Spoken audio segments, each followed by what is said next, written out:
বিশ্ব রাজনীতি কি এক বড় রূপান্তরের মধ্য দিয়ে যাচ্ছে? একসময়কার যুক্তরাষ্ট্রকেন্দ্রিক একমেরু বিশ্ব ব্যবস্থা কি ধীরে ধীরে ভেঙে পড়ে বহুমেরু বিশ্ব ব্যবস্থায় রূপ নিচ্ছে? একসময় পুরো বিশ্বের নিয়ম বানাতো একক শক্তি, সিদ্ধান্ত নিত কে ঠিক আর কে ভুল। কিন্তু সেই একমেরু বিশ্বের ভিত এখন নড়বড়ে হয়ে গেছে। আধিপত্যের সেই দীর্ঘ অধ্যায়ের কি তবে ইতি টানছে ইতিহাস? আর তাই কি নিজেদের প্রভাব টিকিয়ে রাখতে মরিয়া হয়ে উঠছে পশ্চিমা শক্তিগুলো? ইরান ভিত্তিক মেহে নিউজ এজেন্সির একটি বিশ্লেষণে উঠে এসেছে যুক্তরাষ্ট্রকেন্দ্রিক দীর্ঘদিনের বিশ্ব ব্যবস্থা কিভাবে ভেঙে পড়ছে এবং পশ্চিমা শক্তি তাদের নিজেদের নিয়ন্ত্রিত বিশ্ব ব্যবস্থা রক্ষায় কতটা প্রাণপণ চেষ্টা চালিয়ে যাচ্ছে। বিশ্লেষণে বলা হয়, বিশ্ব এখন এক বড় পরিবর্তনের মধ্য দিয়ে যাচ্ছে। একমেরু ব্যবস্থার জায়গা দখল করে নিচ্ছে বহুমেরু বিশ্ব ব্যবস্থা, যেখানে একক কোনো শক্তি নয় বরং একাধিক শক্তির মধ্যে ক্ষমতা ভাগ হয়ে যাচ্ছে। এই পরিবর্তনের সঙ্গে তাল মেলাতে হিমশিম খাচ্ছে পশ্চিমা বিশ্ব। একসময় আন্তর্জাতিক আইন, অর্থনীতি আর গণমাধ্যমের শক্তি দিয়ে নিজেদের প্রভাব বজায় রাখত পশ্চিমারা। সরাসরি যুদ্ধ ছাড়াই তারা তাদের কাঙ্ক্ষিত ফল আদায় করতে পারত।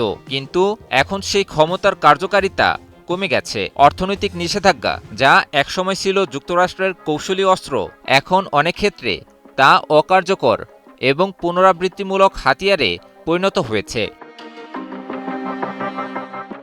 পরিবর্তনটা আরও স্পষ্ট পশ্চিমা আচরণে। আগে তারা আন্তর্জাতিক নিয়মের আড়ালে নিজেদের পদক্ষেপকে বৈধতা দিত, এখন সেই মুখোশ ক্রমেই খুলে যাচ্ছে। একতরফা সিদ্ধান্ত, প্রকাশ্য হুমকি, এমনকি আন্তর্জাতিক প্রতিষ্ঠানগুলোর প্রতি অবজ্ঞা, সব মিলিয়ে তৈরি হচ্ছে এক নতুন বাস্তবতা, যা আসলে তাদের অভ্যন্তরীণ সংকটেরই প্রতিফলন। এই পরিবর্তনের পেছনে বড় কারণ ক্ষমতার নতুন বণ্টন। চীনের উত্থান, রাশিয়ার পুনরায় সক্রিয়তা এবং আঞ্চলিক শক্তিগুলোর প্রভাব সব মিলিয়ে সংকুচিত হয়েছে পশ্চিমাদের নিয়ন্ত্রণের ক্ষেত্র। ফলে টিকে থাকার লড়াইয়ে তারা এমন কৌশল নিচ্ছে যেগুলো একসময় তারা নিজেরাই প্রত্যাখ্যান করত।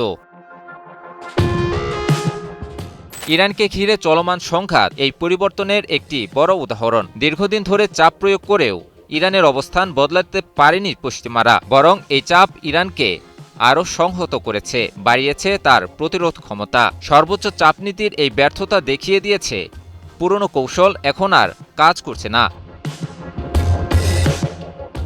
এই ব্যর্থতার ফলে দেখা যাচ্ছে আরও ঝুঁকিপূর্ণ আচরণ। পরিকল্পিত কৌশলের বদলে বাড়ছে তাৎক্ষণিক প্রতিক্রিয়া, যা অনেক সময় পরিস্থিতিকে আরও অনিশ্চিত করে তুলছে।